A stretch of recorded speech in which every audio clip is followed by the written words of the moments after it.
We're back. Another edition of Colts Corner with Kevin Bowe and Eddie Garrison.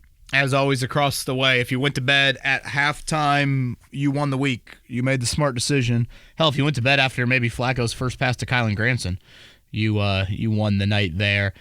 That was rough in primetime. 21-13, Colts lose to the Minnesota Vikings, and in a week where the Colts said short-term means more. They have their worst offensive effort of the season. I'd argue maybe the most, and fair, I'd throw this word in there too, but the most fair criticism in the Shane Steichen era towards himself as the head coach, as the play caller, and Flacco was terrible last night. Eddie, how you doing, sir? Doing great. It's the big episode 500. Somebody DM me and said, congrats on 500. I was like, wow, thank you. I mean, 500 is a big, big number. So thank you to you. Thank you to Chris Presley. Thank you to Joey Molinaro and Mark Dykton and Ross Lubbers and many of the other Matty Lubbers, many of the other fill-ins we've had over the years. I can't thank you enough. I'm sure there's probably 98% of the audience that listens to this and says, I'm not here for you to celebrate 500 podcast. After that effort. We can celebrate Taylor Swift then. How was that? It was electric. It was deafening. Are you a Swiftie or is Maddie a Swiftie and you just had to tag along? Yeah, I am not. I do appreciate her music. You know, I was born in 1989, so I've certainly grown up in the Taylor Swift era. She's an incredible entertainer, though. I mean, she had that place just rocking. It's impossible to compare it to sports. Mm-hmm. But in Lucas Oil memories, if Butler Duke national title had a kid with Georgia Bama national title, that would have been how loud that place was. Really? For three. I mean, it was. And then when she drops the Kelsey lyric because he's in the building, the place erupts. I mean, they were going nuts for her acoustically. I mean, it was insane. I got yelled at by a woman behind me to stop talking. I was like, you know what? I'm probably lucky to be in this building. So as much as I want to go have a back and forth with you at this hour, I'm probably not going to. So, I was very fortunate to fall into some very reasonably priced tickets. So it was an awesome experience. And by all accounts, it seems like things went well for downtown and all of that. So. Yeah. The win now, Colts lose last night 21-13 as we pivot away from Taylor Swift. Your overall thoughts on the game before we get into what you did not like? Yeah, just again, the ugliest offensive night of the year. One-dimensional offense, and the one dimension stunk. Of the one-dimensional offense was, I guess throwing it was theoretically why you made the switch. And really poor. Third down was probably a big focus of like, hey, this is why we're making the switch. And I thought you were terrible on third down. And, especially the fourth quarter. I mean, so much of it fell at the feet of Flacco there. So, consecutive losses for the second time this season. Last year you had one multi-game losing streak. This year you've already had two. And, I think we kind of got into this on Wednesday's pod, Eddie, but when you make the move that they made, what they have told everyone is short-term matters more. Mm-hmm. And so that means you scrutinize it more. And offense matters more. Passing offense matters more. And for all of those dominoes to be so poor last night just adds to it. I will say, this did hit me during the concert because, when she's singing about Jake Gyllenhaal for 10 minutes, there's only so much I can really lock in on those words. Proud of you for knowing which one it was about. Thank you. I was like, which Jake is that, Maddie? I obviously don't attend Lucas Oil Stadium very often as a fan, so I do thoroughly enjoy walking around the concourse and kind of looking around the stadium. The press box view is different than the view that we had for the concert, and I must say my eyes scanned a couple of occasions up to the rafters and to look up there and see the banners, and to see 2014 as the last one is jarring, really jarring. Of damn, 2014. I mean, Taylor Swift was still singing about, wearing short skirts and, she's cheer captain and I'm in the bleachers. And, now she's here.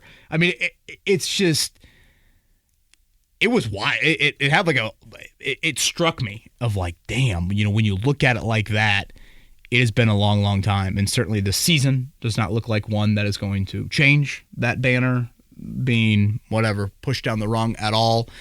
And last night was just a really, really poor showing. And I'm not one, well, in prime time, the whole, sure. Like, I mean, okay, I guess that matters a little bit more. But again, when you do what you did with the benching, you say short term, you say passing offense, you say we're going to be better on third down, in all those areas were your worst. Worst offensive night of the season with points and yards and first downs and all of it. So, yeah, ugly. 4-5 now in the year. And you enter a stretch where I think you'll be an underdog each of the next 3 weeks. Certainly you are this week with Buffalo. Definitely with Detroit in 2 weeks. We'll see about the Jets in a week. But now or never here for this 2024 season. And we'll see how the trade deadline is impacted tomorrow, if at all. All right, where we start this portion of the podcast of what you did not like begins with the guy who allegedly made the decision to bench Anthony Richardson and go to Joe Flacco, and that is Shane Steichen. Why the more consistent offense last season with, I think you could make an argument, worse personnel? You know, remember that long streak, Eddie, they had? 20-plus points? Yeah. I mean, that was it was like the longest in the NFL, I think it was. Mm-hmm. You know, right now you've been 20 or less, I think, in each of the last 4 games, if I'm not mistaken. So it's just where the offense struggles to this degree, you have got to start with Steichen. And, you know, I thought last Monday when we spoke on the pod, it was more of a management thing, like the 3rd and 3 moment late in the Houston first half. I thought that was management. I didn't think last night was as much management. It was just flat-out execution for that unit. Mm-hmm. And, again, Minnesota's defense had been struggling. You know, when you go to this type of quarterback, your run game is probably going to be lessened a bit. So now, again, even more onus falls on the passing offense. And you get into these third downs. And, I mean, it got so bad last night, Eddie, when they got to the 3rd and 2 there, I guess with 5 minutes and change to go in the fourth quarter, I thought, do they put Richardson in? Just for the short yardage, you know? Like, you know, we obviously see it probably in college more than you do the NFL, but, like, it had gotten to that point where Flacco had been so bad on third down. And that, to me, is probably what is most, I don't know if shocking is the right word, because I probably have not been on this Flacco is God camp like so many people I felt like was last week. I'm like, wait a minute here. 8-16 his last 24 starts. He's not walking out with the top defense in the NFL with a 7-14 like he was last year with Cleveland. I don't think this is going to go as glowingly well as many people think it will. But if you look at the third downs in the fourth quarter last night, Eddie, you had 3 of them on Minnesota's side of the field in a one-score game. Mm-hmm. That is monumental plays in a football game. And Richardson in there versus Flacco in there, there was supposed to be an upgrade. There's not supposed to be. Michael Pittman Jr.'s open on 3rd and 7 and the ball's short. 3rd and 8 after A.D. Mitchell makes the play of his young season. And what a catch by him. What an incredible catch. You throw it right to Byron Murphy. And then the 3rd and 2 that I just brought up earlier, you decide to throw something, you know, pretty deep down the field to Michael Pittman Jr. when Trey Sermon looked to be open for a first down. So 3 of 11 on third down. Steichen, Flacco, that combination. You know, I thought 16-27 for 179 and 1 INT. Like that to me was a very defining night. Like those numbers summed up, I thought, how poor Flacco was. And again, his misses, Eddie, were in areas that you thought you were upgrading. Yes. And that, I think, is what is so damning to last night. You got into these third and manageables. You got into moments where it's like you didn't have to have some hero play. You stayed ahead of the chains, probably a little bit better than you had in recent weeks. And again, the 3 third downs in Minnesota territory in the fourth quarter, I thought he was jittery early. Yes. Collinsworth even highlighted it. He had the near pick, I forget, on one of the third downs. Like a little panicky on 2nd and 3rd down, again, a little jittery. There's a 3rd down where he overthrew Taylor when Taylor could have made probably a huge play on it. Yep. Yeah, that was a play that certainly is popping into my mind. So, again, just overall, really, really poor. And I can't believe we're sitting here on this Monday. I don't know if we had a Twitter question that was this specific. But, Eddie, last Monday people said, had Flacco played the game, had Flacco played the second half, you win that game. People brought that up about Houston. I sit here on this Monday think, if Anthony Richardson plays that game, the Colts might win that. Maybe. Because they're not one-dimensional. There is more of a run threat. And Taylor is what, 3 point, I mean, he wasn't 4, was he? No. 3.7? Yeah, I mean, him and Sermon, if you combine that out, they're barely over 3. like that part of the operation, Eddie, can't be forgotten. NBC threw up a graphic during the game of the side-by-side of their passing stats, and on the bottom of it, they put Richardson's rushing yards, and I'm like, again, the entire offensive operation with Flacco at quarterback, it's going to be more of a struggle running it. And you certainly saw that last night. Now, Minnesota is a better run defense team. They were 30th in pass defense. They have struggled, pretty significantly here the last couple of weeks. But in a way, Eddie, I feel this as a Pacers analogy. I hold Tyrese Halliburton to such a high offensive standard because A, he makes that money, and B, he's not very good defensively. So he needs to be at that upper echelon offensive level because he's giving up some buckets at the other end. With Flacco right now in this offense, you're not going to be as potent running it, so you hold him to a higher standard passing it. And again, last night, that was a very Richardson-like passing effort from Joe Flacco in this offense. So, again, to have your season low in points and first downs and all of that, and it's not like Matt Gonzalez just got roasted all night at left tackle. I thought, honestly, it was a relatively quiet night. I thought the chop block was a very iffy call, and then, the final drive you kind of throw out the window at that point there. So just very, very poor from Steichen and Flacco. Yeah, last week when you asked me for my thoughts on the game, I highlighted that I have some growing concerns about Shane Steichen, and I was pretty much in that same camp last night. And something else that I thought of when I was watching that game, once again, we've highlighted this time after time after time, how much space did Justin Jefferson, did Jordan Addison, TJ Hawkinson have in the open field? Those guys were wide bleeping open. And here's Josh Downs. He's got, Byron Murphy all over his back, or Michael Pittman Jr.'s got a dude all over him, or Alec Pierce. Like, there's none of the Colts receivers are open. Is that scheme? Yeah, and we probably need to have... Is that a lack of ability to separate from those guys? Because that was an issue last season. We probably need to have a Michael Pittman Jr. combo. It's just... Like, he was allegedly going on injured reserve on October 9th, right. So almost a month. It's just not happening. 1 catch and 4 targets last night. Again, we brought up, I think it was about a 20% differential in his catch rate compared to his career average. That number's now only dwindling since the back injury. So it's multifaceted, but I thought last night especially it was a lot of it rooted in Steichen and Flacco. Do you have anything else you want to add on the Flacco front? I know we kind of lumped them in together. No. I think I covered it pretty well there. I texted you at halftime about the defense because I was like, or not the defense, but just the game in general, because the defense had forced 1 turnover, two turnovers, interception, and a forced fumble. They took the fumble to the house for the only touchdown of the game for the Colts, that is, at least for the most part. And then I just felt like they were giving the offense opportunities. They got lucky with the missed field goal from Will Reichard inside 40, and then he misses 53. And I was just like, Kevin, they're playing with fire. Yeah. They are playing with fire because that defense for the Colts was out there on the field way too much in the first half. 39 plays for Minnesota to 21 for the Colts. And when you're putting your defense out there that much, whether it's their fault for not getting off the field or your offense's fault for not sustaining drives, it is going to lead to what you put of the defense bending too much. When we slice up a pie on a Monday morning, the big piece here in Week 9 is certainly the offense. It's why I led with Steichen. It's why I led with Flacco. But I cannot ignore the defense from yesterday. And you pointed out, Eddie, Grover Stewart certainly you benefited from a friendly whistle in today's NFL, but Grover makes a huge play. Actually, what I love about, I'll get to what I liked here in just a second about Grover and that play. But your defense did a lot of front seven playmaking early on in that game, and it was really, really key. But when you sit here and look at the entire game as a whole, and again, your offense did not help out your defense. Sam Darnold has started 69 career games in the NFL. 82% last night. That is a career high. Career high in completion percentage for Sam Darnold.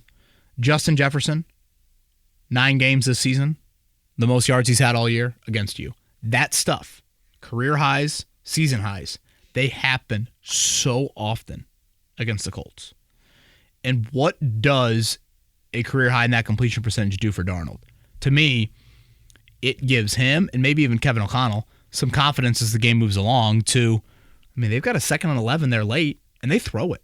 Mm-hmm. If that ball is incomplete, that is a huge gift to the Colts. Huge. Yeah. And yet, Darnold, in the best rhythm of his career, game-wise, completion percentage-wise, he feels the confidence, O'Connell feels the confidence to make that call and to really put the game on ice at that point. And I think that is the frustration that I've had overall defensively. It's much more rooted in philosophical nature than anything else. They just don't dictate enough to their opponents. No. And what that does is it's a domino effect. It puts your offense into longer fields. It creates more time of possession. It's just kind of a soft defensive approach, in my opinion. Very. That's how I just kind of view it. And I know soft can be viewed as a big word, but I just don't think it's very attacking. I don't think it sets you up in a great position to try and dictate to your opponent. Like last night, Minnesota had that 3rd and 6, 3rd and 8, and they're at the Colts 11 or something, and they have to get to the 1 or 2 yard line, and all your defensive backs are guarding the goal line. I'm like, what are you doing? That's just such a loser's mentality. Go after them. I think what you also have to look at is Minnesota had 10 drives last night. 10 of them. Okay? 9 of them had multiple first downs. 9 of them reached your side of the field. Again, the offense is the larger root of the issue, but I'm not ignoring this defense for last night either. Mm-hmm. 9 drives, multiple first downs. I don't know if I've ever seen a team have 90% of their drives have at least 2 first downs, several of which had 4 and 5 first downs. I just can't fully go there on it. And this is part of how we dissect it on Mondays. And I know people will criticize me for being too critical of the defense, but I just don't think the standard should be a career high for Darnold, a season high for Justin Jefferson, and that should be acceptable. Mm-hmm. And you let Josh Oliver go for 58 yards. Right. And again, some of this, you can point to the rushing yards, 133 on the ground. Again, some of this other stuff are stats, but just those things I just can't fully sit here and ignore. So I'm not. And this defense, again, from much more of a philosophical standpoint, is frustrating. And I would prefer the defense on the other side of it, that they might take more chances. They might give up a big play or two, but they're also going to dictate more. They're going to get off the field quicker. They're going to put their offense in more favorable situations on the field. It has the feeling to me, Eddie, and I don't know if there's a stat to quantify it, and I don't know, maybe time of possession is that stat, but it just feels like the Colts' opponent has been in more control of games this season than the Colts. Yeah. And a 4-5 record, maybe doesn't necessarily indicate that. But it just even Minnesota down 7-0 at halftime didn't feel like they outplayed the Colts. Yep. A decent amount. And again, I know it's a weird feeling and it's probably hard to quantify, but that's the thought I've had. So again, Steichen, Flacco, major root of last night's issue. Cannot absolve the defense. Were they put into some difficult situations? Yes. Did they force some long-distance field goals? Did they take Minnesota out of some field goal range issues? Sure. But also, Minnesota got into those field goal situations. It's not like they just all of a sudden appeared there. I'm looking at Minnesota's drive chart right now, Eddie. Again, of the 10 drives they had, and I mentioned 9 of them got to the Colts side of the field. Uh-huh. All of them started in Minnesota territory. It's not like they were starting drives at midfield or in Indy side of it. They're starting on their 24, 24, 25, 30, 43, 30, 20, 23, 30, and 40 until the final onside kick. We're talking big yardage numbers given up by this defense. 60, 32, 18, 35, 44, 70, 80. They had the Nick Cross pick, of course, 22, 60. Can't absolve it. Won't ignore it. I'm sure I'll get ripped, but whatever. Yeah, that's what I said last week.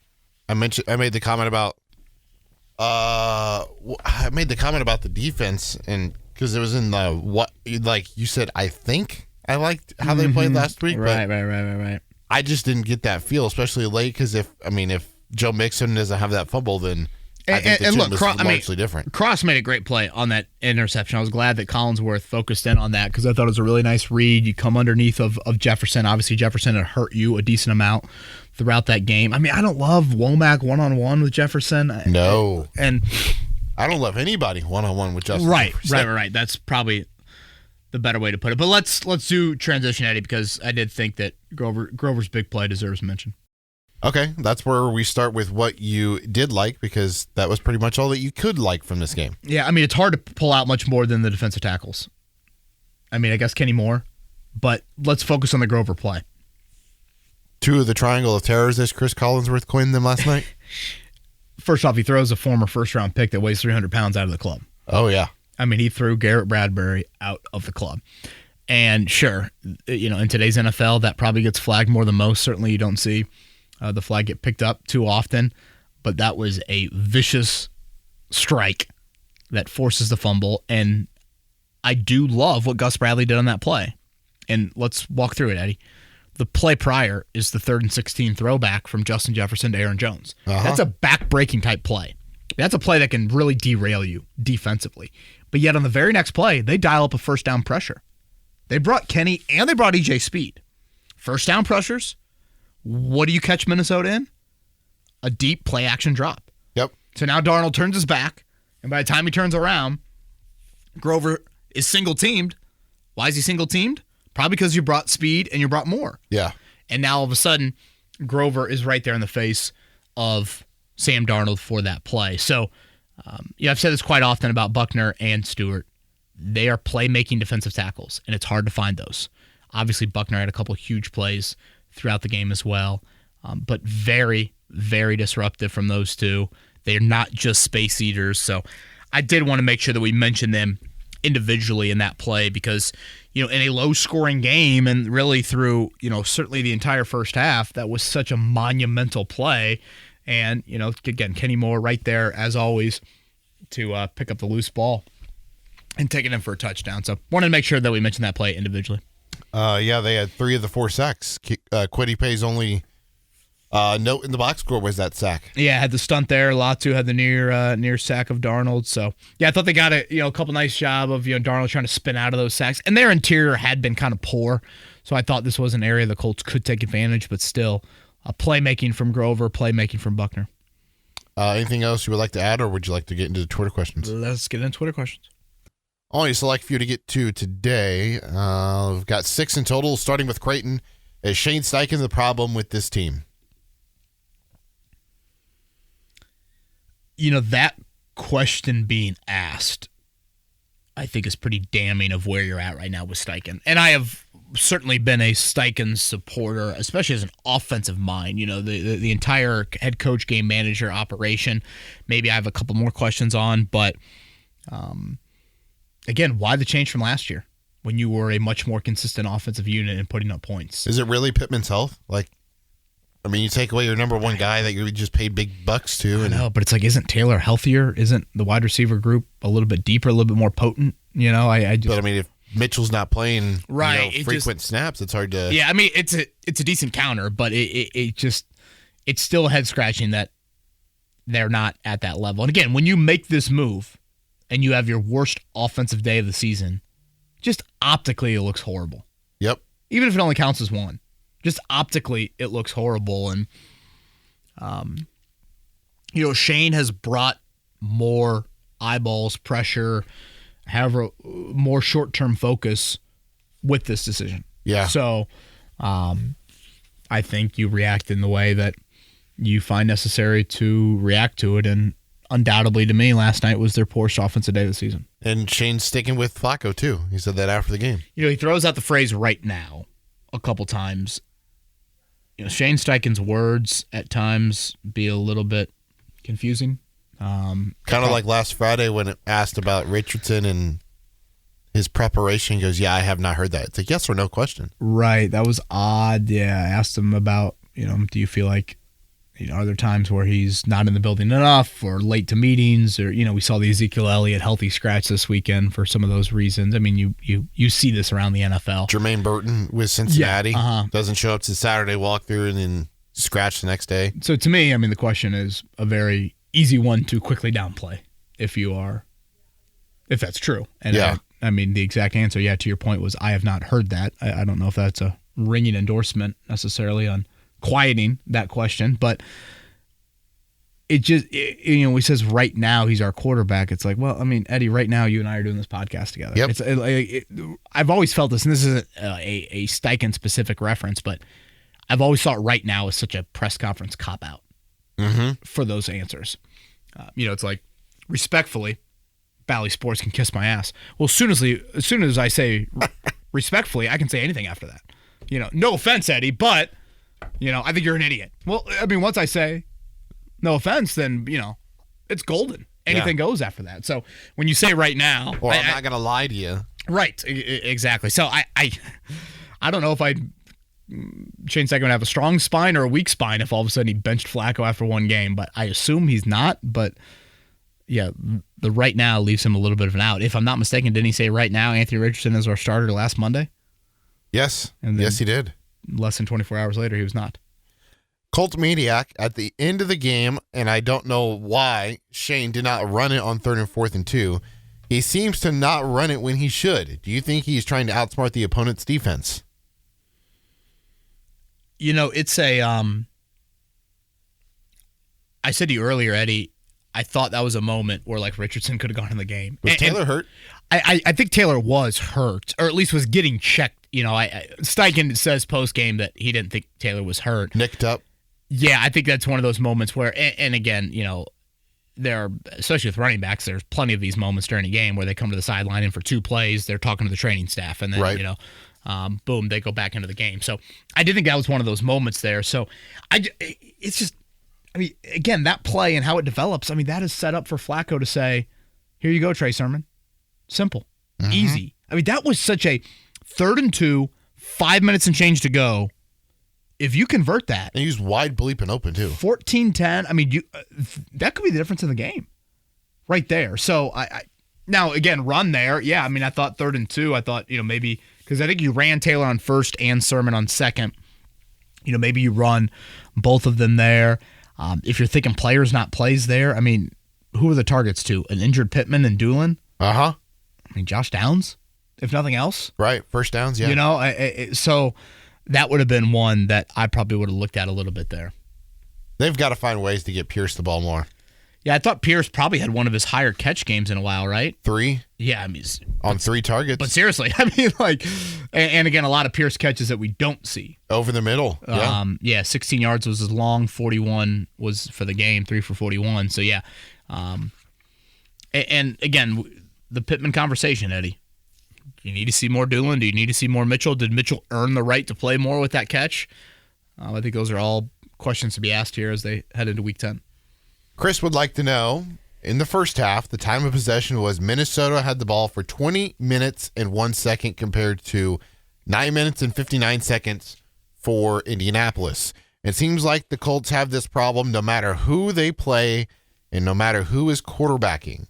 Who or why do you think this is? Well, I think it's multi-pronged. We've talked about the offensive lot, but again, I can't get away from the defensive. 10 drives. It's not like you're tired throughout the game. Right. 9 of these 10 go for multiple first downs. The time possession, obviously, in the first half, what does Chris say here? Nearly double. Yes. Yeah. 20 minutes to 10 minutes. Minnesota has 5 first downs on the opening drive of the game. Yep. Is the Colts defense tired at that point? A couple for 2 first downs on the next drive, 2 first downs on the next drive, 2 first downs on the next drive, 2 and first it was downs. all easy. It wasn't even hard. It's just and I get there is a little bit of that kind of adds up. Was the touchdown drive to end the game, the 8-play 60-yarder, was that kind of the backbreaker? Okay. What about the third quarter? 2 touchdown drives. One is 9 plays and 70 yards. The other is 9 plays and 80 yards. Third quarter. So you theoretically arrested coming out of halftime there. So I just think time of possession again is multi-pronged. But, Chris points out here, it seems like we have this problem no matter the quarterback.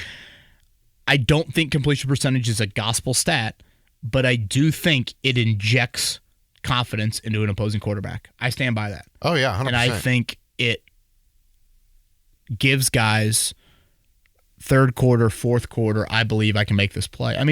the throw to Jefferson was a hell of a throw on the 3rd and 1, 3rd and 2, whatever that was. I mean, that was obviously Jefferson makes a great play. And, that Addison ball was kind of a tight window. Yeah. Obviously, it was a great catch by Addison. But that touchdown? was kind of on the touchdown. I mean, that was kind of a tight window. So it's just that sort of jolt. I mean, obviously, Darnold's going to have Darnold moments. The Zaire Franklin play, even the Cross play. I want to give Cross more credit because I thought he made a really nice read on the play. And baited him a little bit, I think. Yeah, it baited him is a good way to describe it. But I just think it's a soft way to approach defense. And now Gus Bradley would counter and say, hey, it's all about points. And, is 21 points egregious? No. I mean, it's not a great night, but it's not a horrific night. It should have been worse. I mean, they missed 2 field goals. Right. So I guess, okay, if you want to nitpick, I mean, obviously the 53-yarder is long. Let's say they make the 1 field goal. 24 points. Got the turnover in the end zone. Right. So I think the defense should receive more criticism than I've heard in the last 12 hours. That's where I'm at. And I think you're kind of on the same page with me, Eddie, but yes. It's just... And to me, it's probably, again, more of a philosophical 3-year answer than it is a 60-minute answer to last night. Because certainly the offense had, again, I would say it's worst night of the year. So that doesn't put the defense into many favorable situations. But if your defense is putting that much pressure on your offense every single week, it's just a lot. You just don't, again, I just don't feel like they dictate enough. I don't feel like they are the aggressor or they're the one in control. I'd like to see more of it. I mean, they can say the same thing about the Colts offense. It's like, well, these guys aren't sustaining drives out here. Sure. So again, and that's why I said multi-prong, more than anything. And I think the reason to Chris's question here for time of possession, last night it felt like, especially in the first half, it was, okay, we're going to run on first down. We get 2-3 yards. We're going to run again on second down. So it's 3rd down and 6, 3rd down and 5, and then our vet quarterback, who we just put in here to start this week, and going forward because he gives us the best chance to win, is going to make a couple plays. We'll convert some 3rd downs, right, and we'll just get this thing going. Yeah, and it just could not get going. Mm-hmm. No, I think that's very well said. 3 questions left. Tanner, Brian, and Garrett. Tanner would like to know if the Colts' offensive preparation or execution is looking like this, then what's the point of benching Anthony Richardson? Joe Flacco is missing easy checkdowns and just looks defeated every time the camera is on him. Well, again, it's raised the short-term bar majorly. And I'll go back to something I said earlier, Eddie, that I think is just really, really damning about last night. It's that Flacco's, where you thought Flacco was going to be an instant upgrade, was arguably the worst aspect of the game, of the 3rd downs. Yeah. Of those misses. Again, 3 of 11 in general. And I thought they got into some manageable situations. I didn't think they lived in 3rd and forever like they had against Houston. So, theoretically, again, you're in those better moments to convert there. And like you said, the one dump to Taylor goes way over his head. I think he had a near pick on a couple of 3rd downs. Obviously, Byron Murphy has just the terrible decision, the terrible pick on that end. So, I just think last night was a double whammy loss. Double whammy. If you're all in on the long term, I don't know how you view that as a win. And if you're all in on the short term, I don't know how you obviously view that as a win. And that's where life with Flacco comes into play. It allows for these double whammies. And, this is something that's difficult for me at times, Eddie. Like, who am I speaking to? Am I speaking to the fan that only cares about Richardson's development for this season? Or am I speaking to the fan that only cares about winning? Right. And let's talk to those 2 pools separately. If you are all in on the Richardson development, it's the only thing you care about this season, that has failed to this point. Mm-hmm. If you only care about short term and winning, let's splice out those goals. The Week 1 drought, still going on. The Jacksonville drought, still going on. Swept by the best team in your division. Mm-hmm. I look up at the banners and see 2014. That banner seemingly will get another year dustier. Houston opened the door, I guess, for you on Thursday night. You didn't do a whole lot to do your part in that yesterday. So, again, the division title drought seems to be unlikely. And then, playoff-wise, I still think the AFC is going to have, I think that 7th team in the AFC playoffs is going to be like a 9-win team. Mm-hmm. And so I think the Colts will still be in that mix very late. But right now you'd call it, what, a coin flip? If they make the playoffs, something like that. So, that goal seemingly is up in the air. It's just, that's where I think it's difficult, is both of those things. Short-term audience, long-term audience. Mm-hmm. Neither seems happy. And that's where you're at a really, really big crossroads. Someone mentioned to me, well, I'll say some thoughts because I know we got a couple more questions. Okay. Brian would like to know if it's time to bench Joe Flacco and start Sam Ehlinger. Whereas Michael Pittman Jr. been this year, where was Jonathan Taylor during this game? Are the Colts only about accountability, only at certain positions? All right, let's take those individually. Give them to me one at a time here. Is it time to bench Joe Flacco for Sam Ehlinger? No. I mean, yeah. I think it's a little tongue-in-cheek with the reference to Ehlinger from a couple years ago, but obviously it's a no. Where has Michael Pittman Jr. been this year? I think the back injury is real. It's very real. And again, that conversation needs to be had. I think the listeners know how much I respect Pittman, but damn, dude. That target percentage has got to be like 30% right now, 35% since he had the back injury. And, he's normally a 60, 70 guy. So, yes, that conversation needs to be real. Where was Jonathan Taylor during the game? What do you end with, 13 carries? Yeah. 13 carries on a night you have 40-some offensive plays. It's not like Taylor was giving you much. I didn't think they got away from him, per se. I know some people maybe would have thought that, but I just think the numbers with Richardson versus Flacco it's staggering, the lack of rushing there. So he's averaging 1.5 yards less per carry with Joe Flacco. It is wild. That is a big old number, man. When you start adding it up to a 13 carry night, or 15 carry night, you're talking a significant amount of yards over the course of 60 minutes. Yeah. And then the final question from Brian, are the Colts only about accountability, only at certain positions? Yeah, I always people say accountability. Hey, if you're going to have accountability for the 22-year-old quarterback, where else are you going to have accountability? It's like there's no accountability at the top. Yes. So how can you define accountability accurately in other areas? Yeah. That's what makes this so difficult. Is if the top two people in your organization, if the top person references the second person as Michael Jordan misses shots and a blue chip GM, and nothing on the resume would indicate that, then how is the domino effect off of those two going to be there? It's accountability means very different things to different people within that organization. Yeah. And I think that's what is difficult to assess those things, especially in reference to your 22-year-old franchise quarterback. Before we get to Garrett's question here, somebody of a prominent figure pointed out one of Jim Irsay's daughters, I can't remember, is that Carly? Yes, Carly Irsay. That's on the sidelines? Yes. Can you just provide clarity on why she's down there, please? Yeah, so she has been down there now for several seasons. I would argue at least 2, maybe 3. Shoot Rock's headset during the game, and she's pretty much at every practice I feel like I'm at. So I know that was a big storyline yesterday, national-wise. I did not or don't have, frankly, any issue with it. I get the optics of like, oh my gosh, a member of the owner's family's on the sideline. And she's standing behind the head coach. Right. That is very, I understand why people would think that's weird and all of that. I simply think it is her listening, jotting down notes, trying to further her whatever, integration on the football side, or knowing at some point she's going to be the one having to make hires and fires and the football side of it. She's prominently been on the business side of it. The football side of it is going to be a much bigger deal in her life here upcoming. So I think that is why you see what you've seen.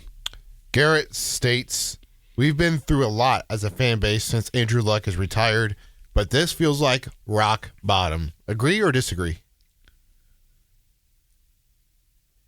That is a big phrase, Eddie. Rock bottom. I would say 2022 was rock bottom. That is a big phrase. And it really is making me pause. Like, okay, 2022 was certainly levels of embarrassment that this season has not reached. Yeah. Like 1,000% true. But the thing about rock bottom, or the thing about 2022, is what was the light at the end of the rainbow? The 4th overall pick. Yes. What's at the end of this rainbow? You don't know. Awkwardness with Anthony Richardson? The 16th overall pick? It's just like more aging veterans. Yep. It just, that's where I hear this question. I think, well, again, 2022, more embarrassment. So I can't fully go there, but like, damn, I mean, there's just, what's the plan at quarterback? Like, I think they will turn to Richardson again. I do. I know that not everybody out there thinks that. But like that going well, certainly is not uber optimistic by any means. And, if for some reason you do want a quarterback in this draft, you're going to have to do something that Kansas City did in 2017, or Baltimore did in 2018, or Buffalo did in 2018, where, those three teams, they walked into that draft. If I'm not mistaken, I think all three of them had made the playoffs the year prior, or at least two of the three had. And they said, screw it. If that guy all of a sudden falls, we're going to do it. And they did it. And the rest is history for those franchises. So are the Colts in a position to do that? Do they feel like they're in a spot to do that? Or do they say, hey, year 3, Richardson, go see Tom House this offseason, and we pray that mentally you've come back as a different quarterback, or whatever they deem necessary to get him back on track. So, yeah, it's a scary question. It's a question that when I initially saw it, I'm like, well, no. But then, like, the more you think about it, you're kind of like, well, I don't know, maybe.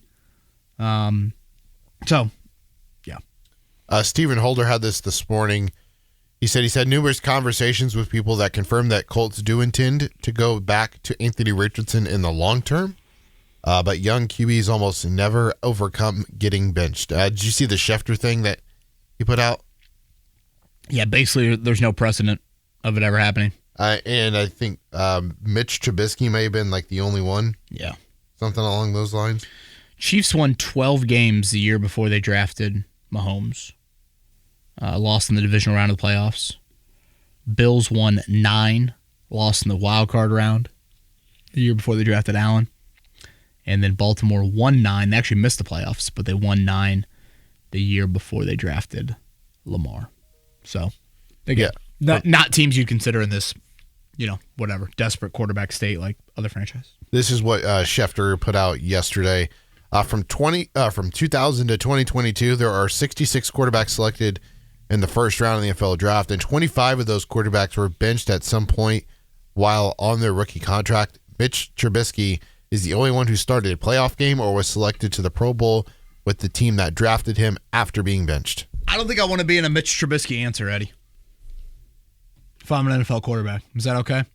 I believe that's okay. Is that too harsh? He's Eddie Garrison. I'm Kevin Bowen. Thank you for listening to Colts Corner with Kevin Bowen. Tuesday, NFL trade deadline. Buffalo, Indy. Josh Allen's first ever game inside of Lucas Oil Stadium. Colts making a move, Kev?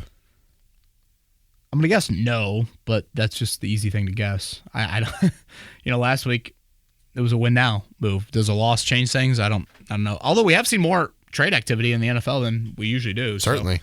So, we'll see how all of that plays out. We'll talk about it on Wednesday. Everybody have a great week.